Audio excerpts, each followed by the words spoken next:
Miqtë e mi, përshëndetje. Personazhi i historisë sonë të sotme dikur ka thënë: fushbeteja më e madhe mbi tokë është mendja. Ai e dinte mirë këtë, sepse kishte qenë antar i një bande kriminalësh dhe disa herë përballë me vdekjen gjatë përleshjeve në rrugë. Pyetja jonë është: si e mbrojmë ne mendjen tonë ndaj armiqve të pamëshirshëm? Në fakt, ekziston një helmet që asnjëherë nuk lejon të lëndohemi.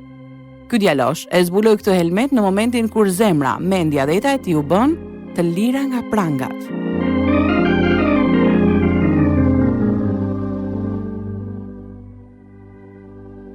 Po ndishni të lirë nga prangat, radiotraumatizimin e historive të vërteta njerëzore. Këto histori përcjellin lajmin e mirë në botë dhe janë prodhuar në Chicago nga Pacific Garden Mission dhe vinë për ju në gjuhën shqipe nga Radio 7 në Tiranë. Sot për transmetim ju të ndiqni programin me numër 319, programin që ju bën të përballeni me veten dhe të mendoni.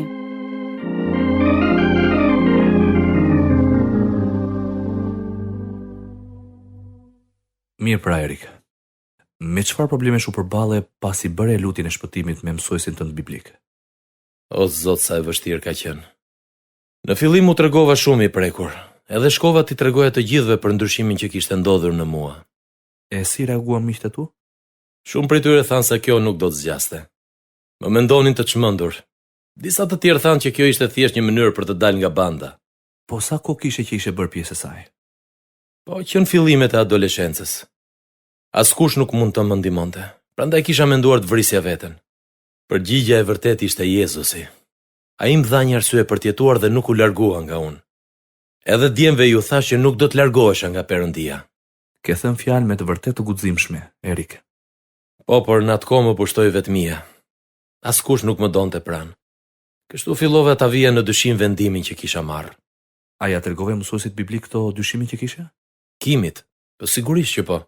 Dhe ai më ndihmoi të kuptoja që të gjithë kalojnë periudha provash. Do me thënë ti u provove nga shokët e tu. Po probleme të tjera kishe? Sa të duash. Nuk ndalova së marri marijuan. Dhe kjo gjë i hapi derë një frike më të madhe që më mbështolli.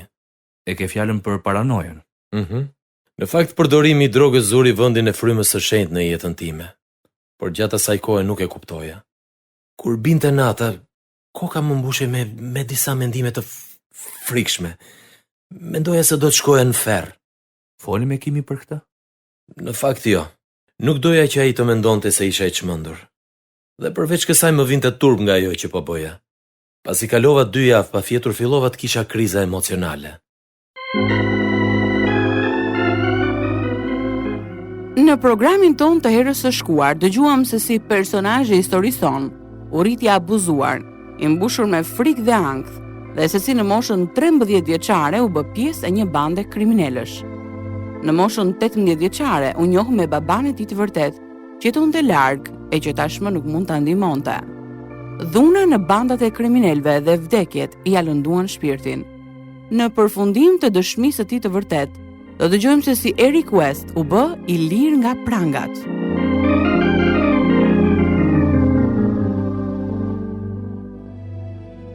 Një natë dola jashtë shtëpisë për t'ia mbathur nga zërat që kisha në kokë. Dhe u përplasa me një nga djemtë e bandës i cili kishte marrë fensiklidin. Fillova të bisedoja me të duke i bërë pyetje për ta mbajtur pranë në mënyrë që të mos qëndroja vetëm. Plago, kam vënë re që ke ndryshuar me të vërtetë. Për çfarë të ka ndodhur kështu? Hiç asgjë. Thjesht ja kam dorëzuar jetën time Jezu Krishtit dhe kam gjetur gëzim si asnjëherë më parë. Ashtu e? Leri, unë kam qenë gati të vrisja veten. Por Krishti më dha një arsye për të jetuar. Edhe më parë nuk ka qenë kështu. Për të qenë i sinqert, edhe unë kam marrë fund si njeri. Jetoj thjesht për të marrë drogë. E ti e di se sa të mban droga. Me Jezusi nuk është kështu. Sa më shumë që e lexoj Biblën, aq më shumë e kuptoj qëllimin e Perëndisë në jetën time.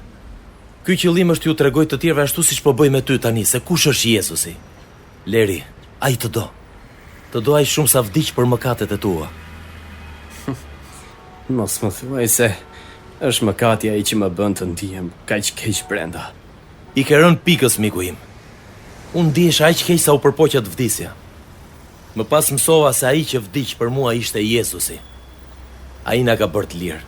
Mori vendin tonë në kryq sepse na do. Të jesh i sigurt, Leri, që Jezusi të do. Pase edhe unë kam nevojë për të. Lejom të tregoj se si mund të shpëtohesh. Pasi bëri lutjen e shpëtimit, ai qëndroi me mua dhe nuk kisha më frikë nga mendimet. U ktheva në shtëpi dhe rash të flia me Biblën në dorë. Atë natë u pendova që kisha pirë marijuan dhe që nga ajo kohë nuk u tundova më nga droga. I tregova mësuesit biblik për takimin me Lerin. Më vjen mirë që i kërkove Lerit të më takonte, Erik. Do të përpiqem të të ndihmoj. Unë jam lutur për djemtë e bandës. Dhe Perëndia ju është përgjigjur lutjeve të mia. Ai gjithmonë përgjigjet. Mbase jo në mënyrën që ne presim, por në një mënyrë që bashkë vepron për mirë, sipas qëllimit të tij. Tani e mora mësimin në lidhje me drogën. Droga e brengos frymën e shenjtë. Por gjithashtu i hap derën e errësirës frymërore. I mban mend ato vargje që lexuam nga letra Efesianëve kapitulli 6? Sigurisht që po. Sepse betejë jonë nuk është kundër gjakut edhe mishit, por kundër principatave, kundër pushteteve, kundër sunduesve të përbotshëm të errësirës së kësaj jete, kundër frymrave të liga në vendet qellore. Prandaj vish gjithë armatimin e Perëndisë. Për krenarja e shpëtimit, të mbron mendjen. Ashtu është. Mendja ime ka pasur shumë probleme këto kohë. Me qëra fjala kam gjetur punë në supermarket. Do të rregulloj raftet me artikuj ushqimor. Kjo është gjë e mirë, Erik. Fillimisht më vinte turp që të tjerë do të më shihnin duke punuar. Por puna qen ka kënaqësi më vete. Perëndia na ka krijuar për të punuar.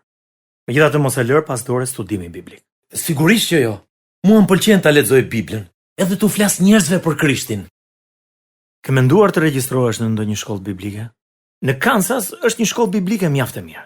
Në fakt është një qendër trajnimi për drejtuesit e krishterë. Në Kansas the, ë? Është në një ferm. Programi i trajnimit zgjat 2 vjet. Atje duhet të punosh edhe të studiosh. Kimi, unë kam ngelur në çdo lëndë në shkollë derisa hoqja dorë fare. Ndaj nuk mendoj se do të mund t'ja dal mban. Erik, Bibla thot se për Perëndin çdo gjë është e mundur. Megjithëse doja të qëndroja në Los Angeles dhe të mbroja nënën, vendosa të shkoj në Kansas sepse e dija që Perëndia po më drejtonte atje. Unë ja besova atij nënën. Nuk më pëlqente të rrija në ferm me lope dhe pula. Çdo gjë në atë vend ishte ndryshe, por ju binda Perëndisë. Doja të isha një shembull i gjallë për atë që Perëndia mund të bënte në jetën e atyre, që ishin të gatshëm t'ia dorëzonin jetën atij. Por me njëherë u vura në provë. Një nga studentët e vitit të dytë më ngacmoi dhe duke qenë se kisha qenë pjesë e një bande kriminalësh për shumë kohë, reagova. Më pas duhet t'ia shpjegoja këtë konflikt drejtuesit. Erik, më trego pak çfarë ndodhi. Ai nuk pushonte së foluri. Kështu e përplasa pas muri. Më pas erdhi një djalë dhe na ndau. Kam dëgjuar se keni pasur mosmarrveshje edhe më parë. Ç'lidhje ke ti në këtë mjas? Ai është më i vogël se unë edhe më ngacmoi. Duke më thënë që të zgjohesha në orën 5:30 të mëngjesit dhe të bëja punët. Me sa di unë, asnjë nga banorët këtu nuk e bën këtë gjë. Dëgjoj Erik, Perëndia thot se duhet jemi të bindur ndaj autoritetit, madje edhe ndaj atyre që mund të janë më të rinj se ne. Kjo mosbindje, Erik, është rebelim ndaj Perëndisë dhe fjalës së tij. Mendoj se ke të drejtë. Perëndia dëshiron që ne të jetojmë në unitet dhe në paqe me njëri tjetrin. Ndaj shkojmë ta takojmë atë djalosh dhe ta diskutojmë këtë problem. I kërkova të falur personit me të cilin u grinda. Ai bëri të njëjtën gjë dhe gjërat shkuan mirë. Unë mësova t'i nështrohesha fjalës së Perëndisë. Drejtori më kërkoi të ndaja dëshminë time, gjë e cila më bëri nervoz sepse ende belbëzoja. Sidoqoftë unë e dhash dëshminë dhe Perëndia u përlëvdua. Në kohën e lirë qëndroja në dhomën time dhe dëgjoja një stacion të krishterë në radio, ndërkohë që djemtë të tjerë luanin futboll. Nuk isha qenë asnjëherë i zoti me sportet, por u përpoqja të luaja basketboll thjesht për të qëndruar në vëllazëri, por më pas e mora shumë për zemër këtë sport. Jepi tani, Erik. Mos i prish punën sërish. Çfarë do thuash sërish? Ti e di shumë mirë çfarë dua të them. Je shumë agresiv. Nëse nuk pëlqen mënyra se si unë luaj, unë për ty plako. E si ke hallë? E lëndoje vërtet, ha? Po the edhe një fjalë më shumë do të të shtop në tru. Ej, kush mendon se je? Po burr. Bëu burr, edhe mbroje veten. Jepi. Erik, unë nuk kam dërmën të grinde me ty. Perëndia më foli me një herë. Dhe e dija që krenaria më kishte pushtuar zemrën duke më drejtuar në pikën e gabuar. Satani kishte fituar një betejë tjetër kundër meje. Vrapova si I çmendur në shtëpinë e drejtuesit. Çfarë ka ndodhur? E humba të ruan, Gjeri. Po luanin basketbol dhe djemt po më ngacmonin. E qellova me pëllëmb shokun tim. Më vjen kaq shumë turp. Nuk e kam nderuar Perëndin edhe urrej veten. Po të mundja do të largohesha prej këtej. Erik, Perëndia nuk të uren, dhe ati nuk I bën përshtypje sjellja jote, sepse e dinte që ti do ta bëje diçka të tillë. E dinte? Më trego pak, çfarë mendon ti se po ndodhte atje në fush? Po më vini në provë. Njësoj si në fëmijëri. Dhe ti era në kurt. Kundërshtari juaj, djalli, sillet rreth e qark si një luan vrumbullues, duke kërkuar cilin mund të përpi. Është e vërtet. Mos lejo që krenaria të shkatrojë miqësinë. E di që kam gabuar. Bibla na thot Erik se fodullëku I jetës nuk është nga ati, por nga bota. Le të lutemi që ti të jesh në gjendje të marrësh vendimet e duhura. Zot, unë pendohem për ato që thash edhe bëra. Më fal. Më ndihmo të shkoj tek vllai im dhe t'i kërkoj të falur. Më ndihmo ta kontrolloj zemërimin tim dhe ta harroj krenarin në mënyrë që armiku të mos fitoj kundër meje. Të gjithë djemt kishin shkuar në shtëpitë e tyre, por unë arrita ta takoja shokun tim. Erik? Kam ardhur të të kërkoj të falur për atë që bëra. Më vjen turp nga vetja. Kam gabuar. Erik, të kam falur. Edhe unë të kërkoj të falur që vazhdova të ngacmoja. Duhet kisha ndaluar kur ti më the ta bëja. Faleminderit. Edhe ti, Jesus. Unë dhe shoku e mbyllëm vitin e parë të shkollës në Kansas dhe tani ishim maturant. Ne vendosëm të ishim shembuj duke qenë drejtues dhe duke u shërbyer studentëve të rinj. Nuk prisim që ata të bënin gjëra që vetë ne nuk I bënim. Sigurisht që Perëndia më vuri në provë për këtë gjë. Ndërkohë djemtë të tjerë u bën drejtues në shtëpitë e tyre dhe ishin përgjegjës për njerëzit. Mua më bën përgjegjës për kafshët. Unë ndjeva I ofenduar. Veçanërisht kur dimri afroi dhe u përpoqja shumë që të kujdesesha për kafshët. Por Perëndia I foli zemrës time duke më kujtuar se kush është besnik në të voglat, është besnik edhe në të mëdhat. Dhe kush është I padrejt në të voglat, është I padrejt edhe në të mëdhat. Dhe pas erdhi muaji qershor. A ke menduar që të shkosh në Wichita të bashkohesh me stafin atje? Jo. Në fakt do të kthehem në Los Angeles për të kujdesur për nënën. Erik, të gjithë thonë se ky është vendimi I gabuar. Thonë kështu sepse nuk e din si është situata. Nëna ka nevojë që të kujdesen për ta. Po, por do të jetë Perëndia ai që do ta mbrojë nënën tënde. Ne kemi vënë se sa I vrasht bësh kur ajo të telefonon. Është e vërtet. Shpesh ajo më merr për të më thënë se ndonjë nga djemt ka vdekur ose që është duke pirë. Erik, ti nuk mund ta ndihmosh dot atë.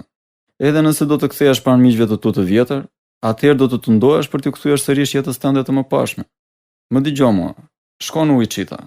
Rritu me Perëndin dhe lejoj atë që të kujdeset për nënën tënde. Ditën e diplomimit nuk më erdhi asnjë I afërm. Të gjithë djemve ju kishin ardhur të afërmit, ndërsa mua jo. Edhe kjo gjë më lëndoi. Kështu vendosa të shkoja në Wichita, ku do të përballesha me një sfidë mjaft të madhe. Shkova të jetoja me drejtorin e shërbesës në Wichita dhe u bëra misionar brenda qytetit. Ende belbëzoja, ndaj nuk ndihesha rehat për të mësuar fëmijët. Sidoqoftë ofrova ndihmën time në klubin biblik, duke qenë një shembull I perëndishëm I asaj që Perëndia mund të bënte në jetën e fëmijëve. Isha aktive edhe në grupin e të rriturve në kish që kishin qenë vullnetar në ferm. Në këtë mënyrë u njoha me Andrean. Një natë e ftova ta hanim darkë bashk. Andrea, kam vënë re që ti sillesh ndryshe nga të tjerët me mua. Shpresoj të mos e kem kuptuar gabim këtë. Në fakt, ma ke të rrequr vëmendjen qerën e parë që të kam takuar në fermë, Erik. Atje vura re se sa I dashur isha me fëmijët. Edhe se me sa pasion e ndave dëshminë tënde, pavarësisht problemit që ke me të folurit. Isha i sigurt për këtë. U përpoqa të mos e tregoja. Nuk doja të të shpërqendroja nga ajo që Perëndia po bënte në jetën tënde. Thjesht jam lutur që nëse ti do t'ishe i duri për mua, Perëndia të sillte në ujqita. Edhe kështu bëri. E po, vitin e parë isha i shqetësuar. Edhe pyesja vete nëse një ditë do ta kisha një familje, edhe kjo gjë më shpërqendronte. Kështu u fokusova tek Perëndia dhe tani më vjen mirë që jam beqar. Nuk mendoj se është mirë që në këtë kohë lidhe me ndonjë vajzë. Megjithatë, do të më pëlqente që njëherë në disa kohë të takoheshim, siç bëm sot. Familja edhe miqtë e mi më quajnë Mauris. Shpresoj që edhe ti të më quash kështu.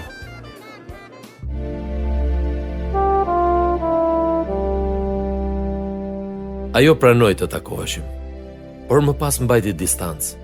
Verën tjetër qëndroi në Los Angeles, duke ofruar ndihmën e saj në shërbesën atje. Më mungonte. Në fund kuptova se kisha ndjenja për të.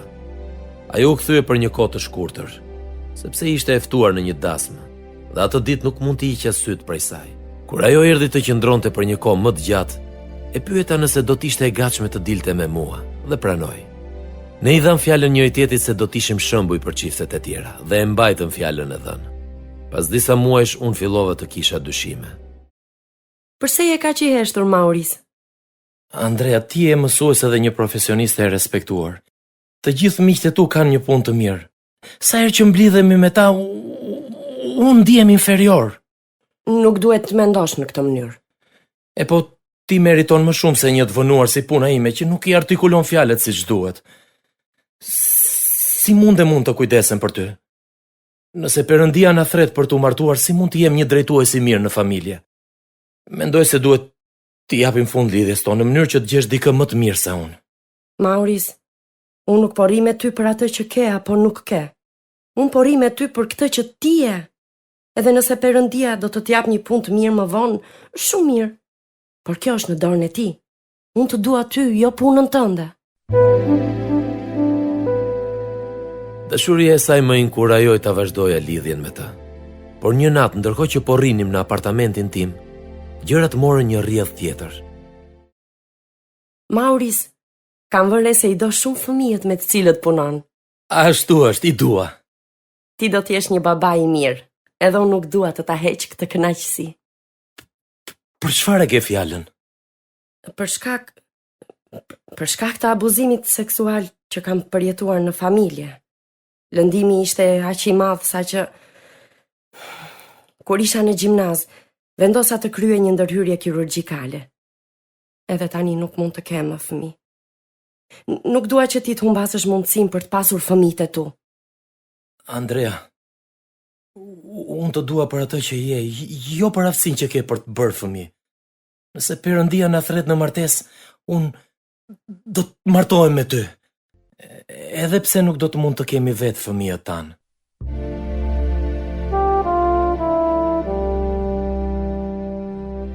Për muaj të tërë ne u afruam shumë me njëri tjetrin.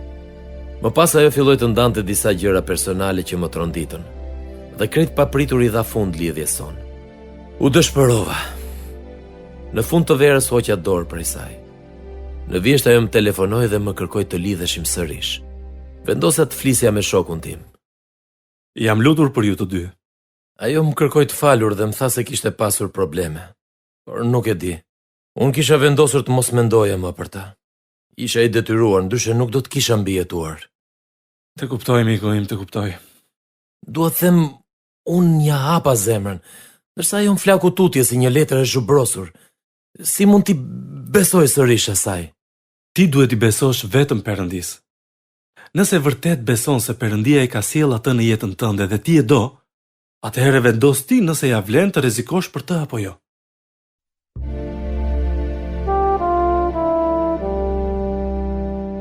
E dija që Perëndia e kishte sjellë në jetën time. Kështu që u luta duke i kërkuar atij të më ndihmonte me ndjenjat që kisha. Hoqa dorë nga shërbesa dhe fillova punë. Në Krishtlindjen e vitit 1990, ne u fejuam dhe 6 muaj më vonë u martuam. Për muaj mjalti shkuam një javë në parkun Estes në Colorado, dhe shërbesa kishte filluar të shpërbëj. Viti i parë i martesës ishte pak i ndërlikuar, për shkak të problemeve që kisha në punë. Dhe dorëheqjen nga puna, Erik? Përse? Shefi më ndryshonte programin e punës pa më njoftuar. Ty nuk të ka pëlqyer kjo gjë, apo jo? Jo, nuk më ka pëlqyer fare, por duhet kishe gjetur një punë tjetër para se ti që dorë nga kjo. Do të filloj të kërkoj. Ndërkohë, duhet më ndihmosh me parat, sepse nuk mund t'i paguaje vetë me faturat. Një muaj më vonë fillova punë në një kompani për mbledhjen e plerave. Rroga ishte mjaft e mirë, por unë isha ende në kohë prove në kompani kur vrava kyçin. Nuk kaloi shumë dhe dhash dorëheqjen. Andrea u trondit dhe kisha frikë se mos e humbisja dashurinë e saj për shkak të dështimit tim. Frika ime e bëri atë të tërhiqej. Dhe kështu unë zemrohesha aq shumë sa largohesha nga shtëpia duke e përplasur derën. Ajo filloi të takonte një këshillues martesor, duke më bërë të ndjesha edhe më i pasigurt.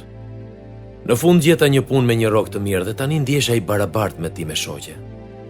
4 muaj më vonë më pushuan. Nuk është faji yt, Maurice. Ata që nuk kanë shumë kohë pune janë të parët që pushohen kur bëhen shkurtime. Por unë ndihem keq që sërish nuk po mund ta mbështes familjen.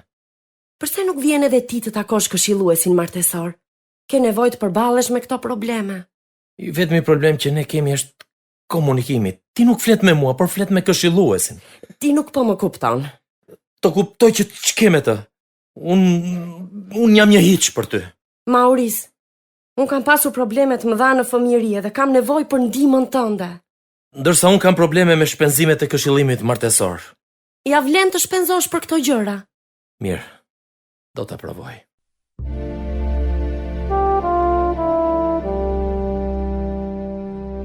Disa herë shkova të takoja këshilluesin martesor, por më pas hoqja dorë për të bërë pjesë e një grupi që mbështeste partnerët që kishin përjetuar incest ose që ishin dhunuar. Unë dhe Andrea vazhdonim t'i ndihmonim të tjerët, por martesa jon kishte marrë ta të pjetën. Kështu kërkova Perëndin. Zot, më mëso se si të merrem me martesën time. Ne punojmë me ata çifte martesa e të cilëve nuk funksionon, por duam të jemi një shembull pa ushtirur para syve të tyre. I me shoqe mori drejtimin dhe vendosi të blinim një shtëpi. Kështu pritem që të na ndërtonin një. Gjithashtu filluam të kërkonim edhe në qendrat strehuese. Në gusht të vitit 1993, u shpërngulëm në shtëpinë tonë të re dhe për një kohë të shkurtër gjërat ecën mirë. Derisa një ditë kur isha në punë, Andrea më telefonoi. Maurice, dua të largohesh nga shtëpia. Po si të largohem nëse hipoteka është edhe në emrin tim? Mirë pra, po largohem unë dhe paguaj ti faturat. Mirë atëherë, mos u shqetëso. Do mbledh unë plaçkat edhe do iki. Perëndia i foli zemrës time dhe më tregoi se nuk duhet të grindesha me të. Kur po mbyllja telefonin u dëshpërova shumë. Çfarë do t'ju thosha njerëzve? Ndjeja turp që martesa ime kishte dështuar, sepse duhet ishim shembuj të Krishtit edhe të kishës. Ne e kishim zhgënjyer Perëndin. Nëna kishte ardhur në Wichita, kështu shkova të jetoja me të. Kështu ti më kontaktove mua. Këshilluesi i si me shoqe më drejtoi tek ti, Jimmy. Më vjen mirë që të paktën je i krishter. Si po të shkojnë gjërat tani që po jeton me nënën? Përpiqem të jem një shembull i mirë për të. Ajo edhe njerë ku pinë shumë. Ndonjëherë përfundojnë duke u grindur me njëri tjetrin edhe duhet i ndaj. Ke dëgjuar gjë nga babai yt i vërtet? Ai më ka kërkuar ta telefonoj, por ende nuk e kam bërë. Po pse jo? Po vjen turp ti them se arsyeja pse u ndam është se i fola për mënyrën se si Jezusi mund të ndryshojë jetën. A ndihesh ndonjëri dobët në besim? Ka raste kur trishtohem shumë. Dëgjoj Erik, ti më ke kërkuar të të ndihmoja, që të përballesh me të shkuarën tënde, sado e dhimbshme të ishte ajo. Dëgjoj Jimmy. Një djalë në Kish më ka folur për një klinik të krishterë në Tulsa, ku mund të punoj me veten në një ambient me njerëz të ndryshëm. Trajtimi zgjat 10 ditë. Po kjo nuk është ide e keqe, Erik. Mirë, atëherë më telefono kur të kthehesh. Pa më trego pak si të shkoj trajtimi. Jimmy, mora atë për të cilën kisha nevojë. Tani Krishti është i pari në jetën time, atje ku e ka vendin. Unë e kisha vendosur Andrea në vendin e gabuar. Sa mirë që e ke kuptuar. Nëse ajo nuk kthehet, do të kem gjithmonë Jezusin dhe dashuria e tij më mjafton. Por më tepër tani kam një plan. Një plan? E çfarë plani?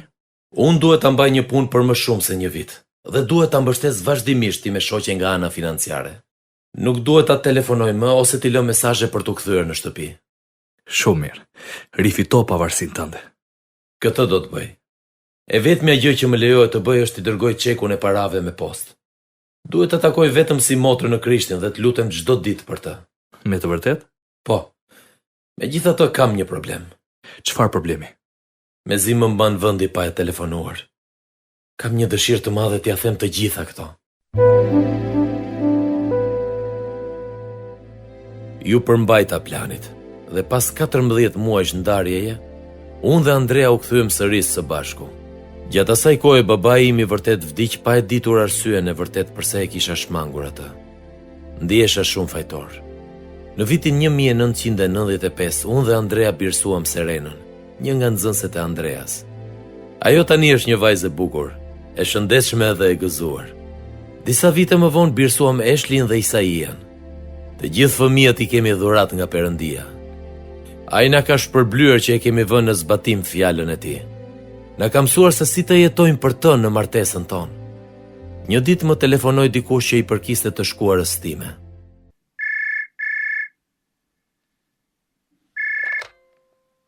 Maurice, jam Charlesi i madh. Charles, ka kaluar shumë kohë pa folur. Si ma gjete numrin? Bëra disa kërkime. Po jeton ende në Los Angeles? Jo, jam larguar prandaj. Të telefonova për të thënë se kam hequr dorë nga droga. Më bëhet qefi, Charles. Rash aq poshtë sa nuk doja të jetoja më. Më pas më erdhi në mendje ti. U kujtova se si ndryshove pasi Perëndia erdhi në jetën tënde. E po këtë bën Jezusi, të ndryshon. Perëndia e përdori atë kujtim për të më hapur zemrën dhe unë ja dhash jetën time Jezus Krishtit. Gëzohem shumë që po e dëgjoj këtë, Charles. Ka marrë vesh se je bërë me fëmijë. Ne kemi birsuar 2 vajza dhe një djalë, por i duam si të ishin gjaku ynë. Pikërisht për këtë të kam telefonuar, Maurice. Unë nuk kam qenë një atë për ty, edhe të kërkoj të falur. Tashmë të kam falur. Edhe dua që ta dish se me zemër mund të të them se të dua.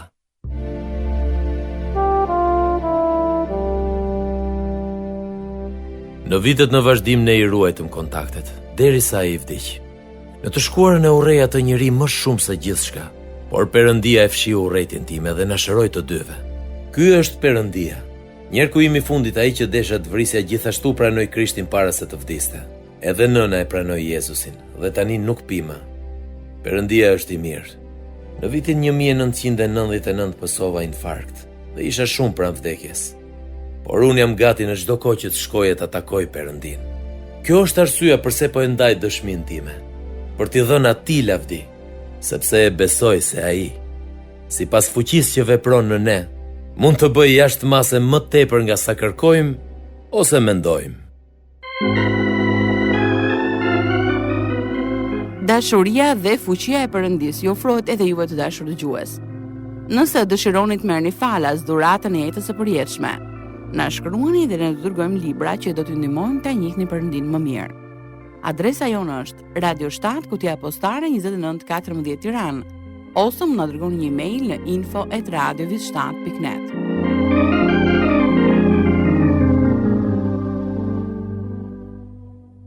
Ndoqët programin e numër 319. Kjo ishte pjesa e dytë e historisë vërtetë të Eric West. Të lirë nga pranga, të prodhuar nga Pacific Garden Mission dhe u soll për ju në gjuhën shqipe nga Radio 7 në Tiranë, për të treguar nëpërmjet historive të vërteta se nëse jeta juaj është bosh, ajo mund të mbushet derisa të derdhet. Do të ishte kënaqësi të dëgjonim se si ka ndikuar këto programe në jetën tuaj. Ndaj mos harroni të na shkruani. Deri herë në ardhshme bashk, miru dëgjofshim.